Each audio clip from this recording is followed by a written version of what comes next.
¿Cómo es que creen ustedes, ¿no? O bajo qué hechos en el mundo se preocuparon por crear un documento, ¿ya?, que sea válido para todos los países sobre nuestros derechos?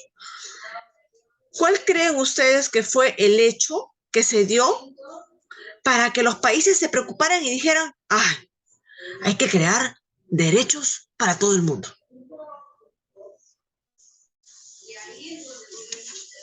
¿Cómo surge esta idea de hacer un documento de derechos para todo el mundo? ¿Por qué creen que surge esta preocupación?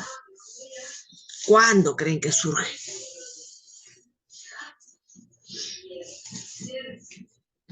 ¿Y qué hechos habrían ocurrido en el mundo que hicieron que los países se preocuparan por establecer derechos universales? ¿Qué habría ocurrido en el mundo? Algo habría ocurrido. A ver, ¿qué podría ser? Hechos que yo en algún momento se los he mencionado. ¿Qué ocurrió en el mundo que hizo que los países se preocuparan por establecer derechos universales?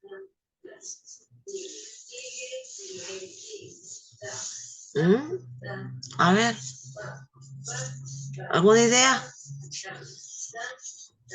¿No? ¿Ninguna? Jairo, Isabel. Bueno, las guerras mundiales, hijos. Las guerras mundiales fue como que la gota que derramó el vaso. Porque las diferentes sociedades en el mundo, Jairo, siempre exigieron igualdad. Siempre exigieron libertad. ¿Y la igualdad y la libertad son derechos o no, Joel? Sí. ¿Sí? Entonces, miren, la lucha por los derechos vienen desde hace mucho tiempo atrás, pero especialmente en Francia, ¿no?, estalla una revolución a finales del siglo XVIII. Estoy hablando de la famosa Revolución Francesa, 1789. ¿Qué pasó ahí? ¿Quién se rebeló? ¿Y por qué? ¿Saben? No, sí saben porque yo les he conversado de la Revolución Francesa. Pregunta de examen para la universidad, ¿eh? Para ingresar a la universidad siempre te preguntan sobre la Revolución Francesa. Claves, es un tema clave, clásico. Pero ¿quién se rebeló? ¿Quién se levantó? ¿Contra quién? ¿Por qué?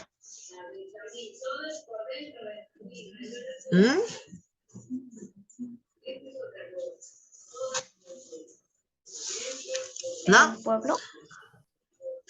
pueblo? El pueblo, ya, el pueblo, los artesanos, los obreros de Francia, se juntaron con la burguesía francesa. ¿Quiénes son la burguesía francesa? Aquellos que tenían dinero, que tenían estudios, ¿no?, pero que no trabajaban. Ellos son la burguesía. La burguesía estaba harta de que el rey, ¿no?, tuviera el poder absoluto. Y dijeron, ¿por qué nosotros no tenemos el poder? Nosotros tenemos estudios, tenemos dinero, ¿no?, y el pueblo que siga siendo pueblo. Pero hay que quitarle al rey, a la dinastía, el poder. Así que, muy vivo, la burguesía se juntó con el pueblo y hicieron la Revolución Francesa, donde sacaron al rey Luis XVI de su reinado. El pueblo lo que quería era igualdad. El rey Luis XVI solamente impartía la religión católica, porque el rey gobernaba con la Iglesia Católica. Pero en Francia había gente de otras prédicas y querían practicar sus otras prédicas y no lo dejaban, no estaba permitido. Entonces ellos querían libertades, libertad de religión. Además, comenzaron a crearse grupos políticos y el rey tampoco quería que se crearan grupos políticos porque no le convenía. Entonces la población perdía libertad de agrupación política. Pedía muchas libertades. Y así estalla la Revolución Francesa. Pero nos encontramos en el siglo XVIII. Miren, llegamos al siglo XX. Cuando yo digo siglo XX, ¿de qué años estoy hablando, Jairo? Cuando yo... 1900, muy bien, 1900, muy bien, ya se lo saben ya, ¿no? Muy bien. Cuando yo digo siglo XX, hablo del 1900, 1901, 1920, 1950, 1980, la cosa que es 1900, muy bien. Miren, Jairo, mira acá, hijo, mira acá, todavía no mires las fichas, mira acá, baja tu cámara porque veo tu cabeza. Más, lo más posible, porque tú tiendes a agacharte. 1900. En el siglo XX, hijos, miren, avanzó la historia hasta el siglo XX y todavía no habían derechos establecidos para todo el mundo. Así que cada sociedad luchaba a su manera, en su pequeño espacio, sea Francia, sea Inglaterra, sea España. Y los de América del Sur estábamos peor porque estábamos como colonia, hasta que nos liberamos en el siglo XIX. Así que en el siglo XX estalló dos grandes guerras, donde murieron cerca de 3 millones de personas. ¿De qué guerras hablo? De las guerras mundiales. De la primera, que estalla entre 1914 y 1918, y la segunda, que estalla entre 1935 y 1949. Entre esas dos guerras, chicos, donde el protagonista fue el continente europeo, sumado con Rusia, sumado con Norteamérica, ¿no? En estos hechos murieron cerca de 3 millones de personas en el mundo. En la Primera Guerra Mundial, ¿no? En la Segunda Guerra Mundial se dio la intervención de Hitler con la muerte, la deshumanización de muchas personas porque no pertenecían a la raza alemana, a la raza pura. Y él tomó la decisión con su grupo político, ¿no? de nazi, ¿no? De matar a las personas que no eran de la raza alemana. Y mató a miles de personas, Joel, de la manera más deshumanizada. Los mató como a ratas en laboratorio. Los metió en un cuarto y les puso una sustancia química. Y morían en minutos. Vivos los metió, así como a ratas en laboratorio, ¿no? ¿Cómo hacen el experimento con la rata?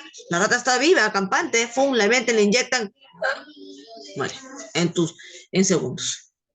Así mató Hitler con este grupo nazi en lo que llamamos el Holocausto a miles de personas, porque no pertenecían a la raza alemana. Entonces, hijos, terminó la Segunda Guerra Mundial, ¿no? Gracias a que Estados Unidos intervino, ¿no? Rusia se pasó al bando de Estados Unidos y por un momento, ¿no? Y esto hizo que terminara la guerra. Alemania se encontró con el ejército norteamericano, el ejército norteamericano restableció al ejército francés, Francia se le impone a Alemania y finalmente Alemania tuvo que retroceder. Además, Rusia, que había sido su amigo, también se le contrapuso, así que Alemania retrocede. termina la Segunda Guerra Mundial, pero con más de 3 millones de personas muertas, aniquiladas. Así que el mundo decide reunirse y dice, tenemos que establecer derechos humanos, para que si hay una futura guerra, no pase lo mismo de ahora. Porque una cosa, Isabel, es luchar con un soldado y matar a un soldado. O sea, entre soldados nos matamos. Porque el soldado, ¿para qué se ha formado, Jairo? El soldado se ha formado para morir por su patria. Él está preparado a morir. Pero un civil como tú, como yo, que no somos soldados, ¿merecemos morir en una guerra? ¿Por qué se meten conmigo si yo no soy soldado? Somos muy jóvenes todavía. Entonces, hijos, en esas guerras murieron más de 3 millones de personas civiles. No estoy hablando de soldados, ¿ah? El número de soldados es otro. Pero murieron 3 millones de personas civiles que no tenían nada que ver con la guerra. Entonces, los países en el mundo dijeron, no, hay que reunirnos y hay que crear un documento que sea validero a todo el mundo. Y en 1948, 3 años después de haber terminado la guerra mundial, es que 192 países se juntaron y dijeron, vamos a crear la Declaración Universal de Derechos Humanos. Así que crearon, ¿no?, estas leyes donde se establecen derechos que nadie, por nada del mundo, debe violar, debe pisotear. Si yo me voy acá a la China, yo tengo derecho a la vida, tengo un derecho a un trabajo, tengo un derecho a un hogar, tengo un derecho a un nombre. Si yo me voy acá a África, lo mismo, hago valer mis derechos. ¿Por qué? Porque esta declaración de derechos son derechos universales. ¿Y para qué se crearon, Jairo? Para que el ser humano viva digno y nadie puede venir a pisotear la vida de un ser humano. Para vivir con dignidad, porque somos seres humanos, no somos animales. Para eso fueron creados la Declaración Universal de Derechos Humanos. ¿Cuándo fue creada, Joel?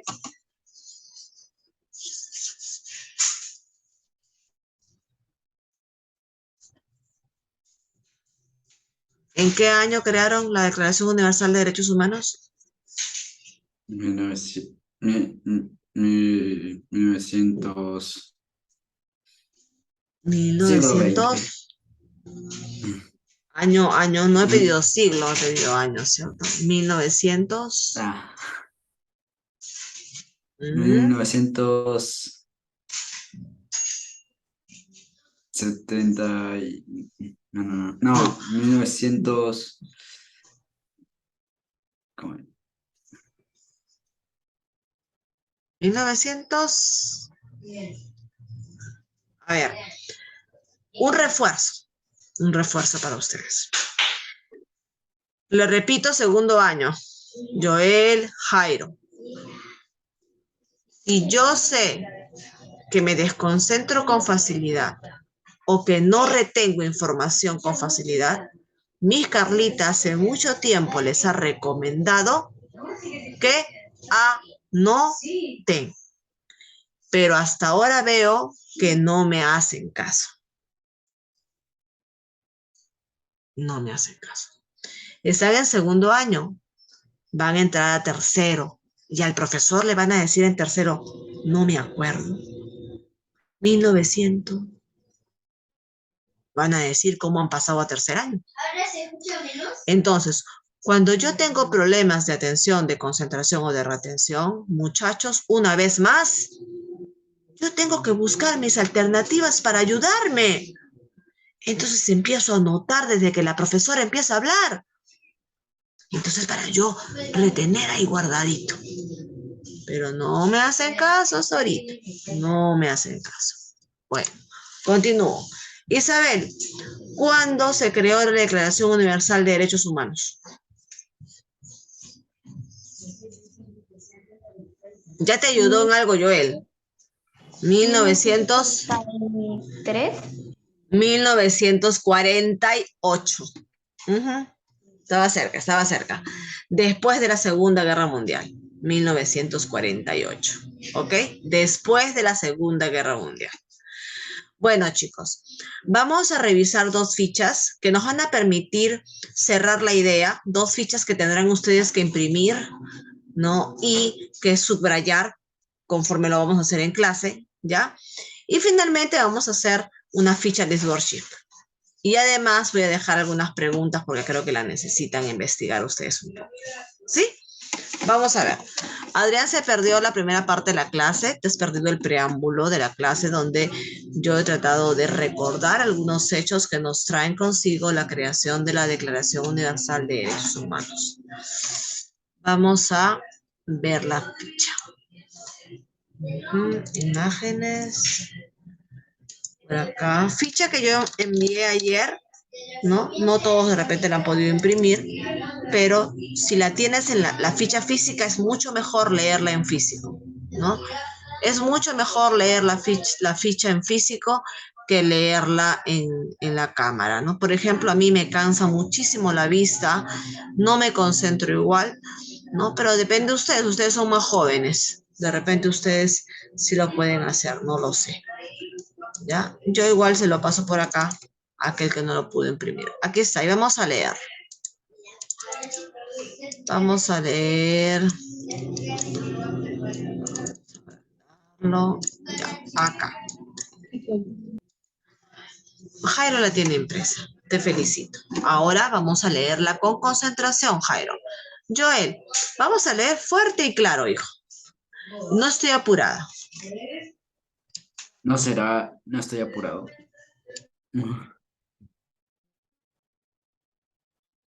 Los derechos son normas reconocidas socialmente que expresan nuestra libertad.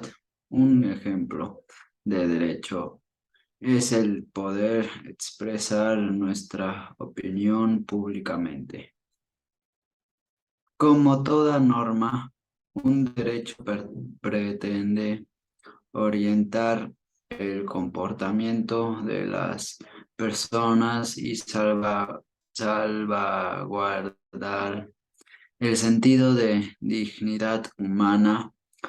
Por eso, en toda sociedad se espera que estos sean respetados por todos los ciudadanos. En ese sentido, el derecho establece un primer deber en una sociedad, el deber de ser respetado. El ejercicio de derechos permite una vida digna, una vida con libertad. Como vimos en la ficha anterior, ¿quién debe garantizar el acceso de los ciudadanos a los derechos? Es el Estado y nosotros, los ciudadanos, debemos ejercerlos, respetarlos, vigilar que el Estado cumpla con su obligación de garantizarlos y promover que todos accedamos a ellos para que podamos desarrollamos con autonomía. Los derechos humanos son principios universales, inalientables y inherentes a la persona, incuestionables y obligatorios. Estos fueron establecidos en su primera versión en la Declaración Universal de Derechos Humanos en el año 1948 como una forma de evitar que cualquier Estado vulnere la dignidad de las personas.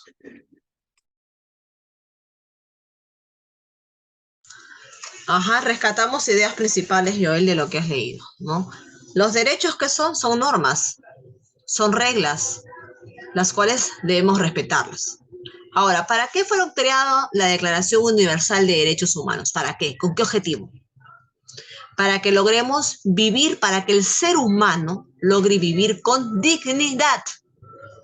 Jairo, ¿qué significa vivir con dignidad? Por favor, hijo, alza tu rostro, no te veo, baja tu cámara. ¿Qué significa vivir con dignidad? Es decir, vivir con respeto. Que los demás respeten tus derechos y que tú respetes los de los demás. Para eso fueron creados los derechos.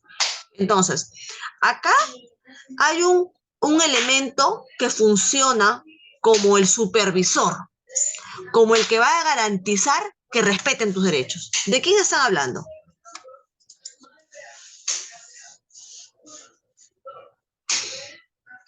Dice que él tiene el deber de garantizar que se respeten tus derechos. ¿De quién están hablando?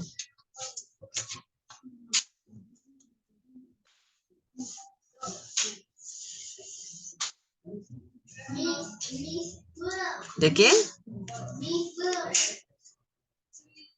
Ahí lo dice, en la lectura lo acaban de leer, Joel. A ver, Joel mismo que leyó. Joel, dime, ¿de quién están hablando? ¿Quién es el encargado de garantizar de que mis derechos se respeten?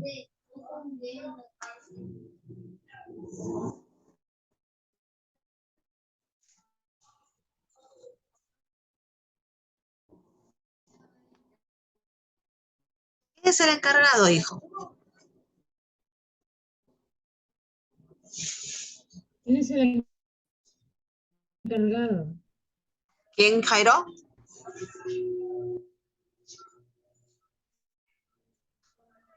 ¿Quién es el encargado? ¿Quién es? ¿Quién es el encargado, Jairo?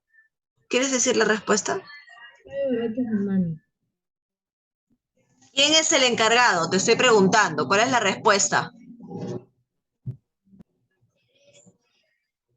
¿Quieres decirme eso?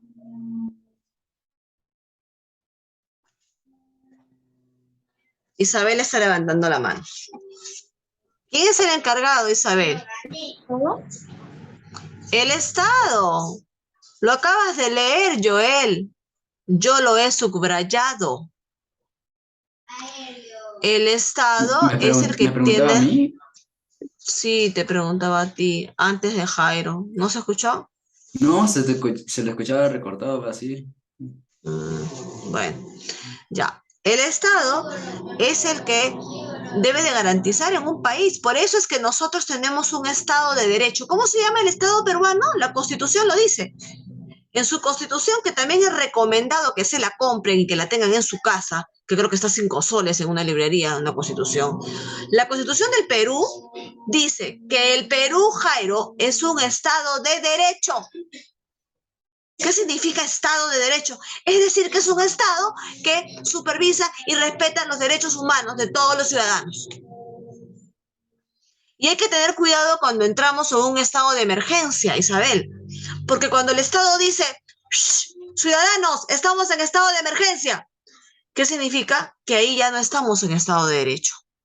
Que puede agarrar a un policía y entrar a tu casa porque cree que hay drogas en tu casa. Perdemos los derechos en un estado de emergencia.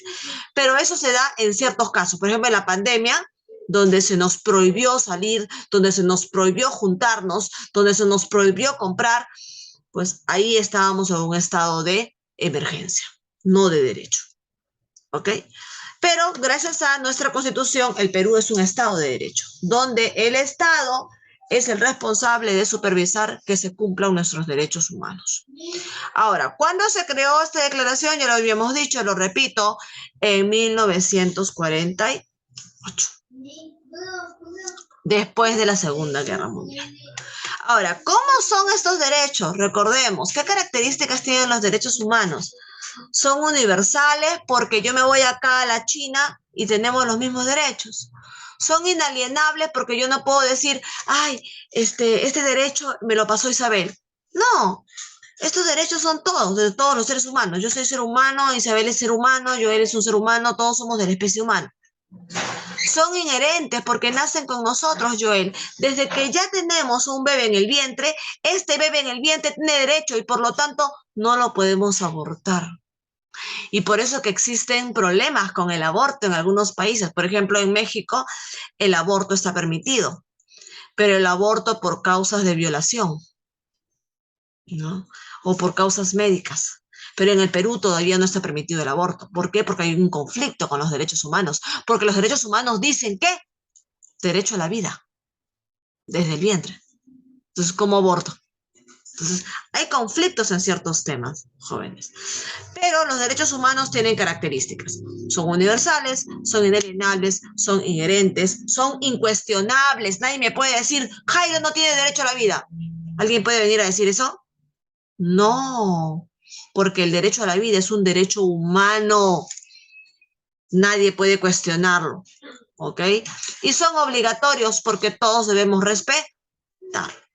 Ahora, vamos a ver, dentro de los derechos humanos se crearon, jóvenes, otro documento más pequeño, especial para los niños y adolescentes, porque dijeron, ay, nosotros hemos hablado de todos los humanos en general, pero los niños y los adolescentes tienen derechos especiales, ¿no, Jairo? ¿Como cuáles?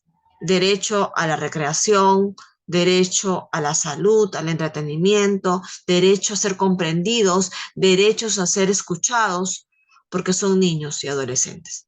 Entonces, gracias a la creación de la Declaración Universal de Derechos Humanos, años después, chicos, años después, casi terminando el siglo XX, se creó el documento llamado la Declaración de los Derechos del Niño y Adolescente. Y ahora existe también ese documento especial y que es respetado por todos los países en el mundo. ¿Ok? ¿Sí? ¿Han entendido la clase de hoy? ¿De qué hemos hablado? A ver, Jairo. También hizo una declaración de derechos de adolescentes.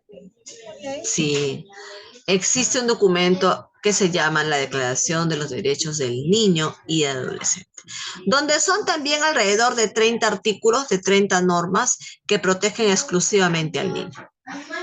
¿Ya? Entonces, eso es lo que dice nuestra segunda ficha, que es esta de acá. Vamos a borrar acá. Ajá, la que tienes tú, que es una chiquitina, ¿no? Es una ficha chiquita. ¿Ya? ¿Qué es lo que nos mencionan acá?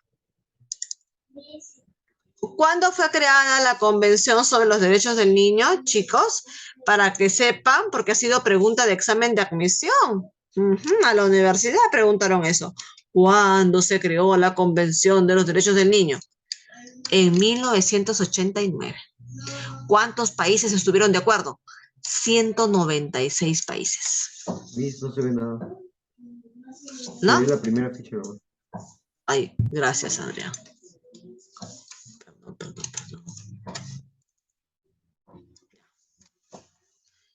¿Ok? Entonces, para que quede claro y para darles la ficha, antes que se vayan, esa ficha me la tienen que entregar ahora. Yo los voy a dejar con la ficha. Esto es lo que nos queda. Aquí nos quedamos. La siguiente clase revisaré en vivo, porque ya no dejo asignación, revisaré en vivo que estas fichas estén pegadas y subrayadas en el cuaderno, con su debido marco azul, con su debido título, con su debida fecha, y además voy a dejar una tarea, sí voy a dejar una tarea de investigación, ¿ya? Pero la ficha la quiero para ahorita, así que vamos a dejar de compartir. Vamos a limpiar acá, para que ustedes se queden con la ficha. Por acá está la ficha. Ábrete, Sésamo, por favor, ábrete. Ábrete rápido. Ajá. ¿Y qué pasó? Acá. Para repasar un poquito lo de los derechos humanos, ¿ok? La ficha es para eso. Y tiene nota, ya saben ustedes, que voy a esperar a que las llegue. Me imagino que darán en minutos. ¿Tienen otra clase ahorita? No, ahorita no, pero después sí. Ya, entonces esta ficha la harán en 10 minutos o de repente menos. Pero póngale 10. O sea que en 10 minutos yo me imagino que ustedes ya me pueden enviar la notificación que yo lo veo, ¿no? Yo veo las notificaciones. Ay, ay, ay. Se está cortando la sesión. Adiós. Sí, Jairo, no me digas. Me pones nerviosa. Lo que pasa es que tengo tanta... Es que estoy abriendo la ficha. Pues envíela rápido antes de que nos vayamos. Sí, acá está. Ya.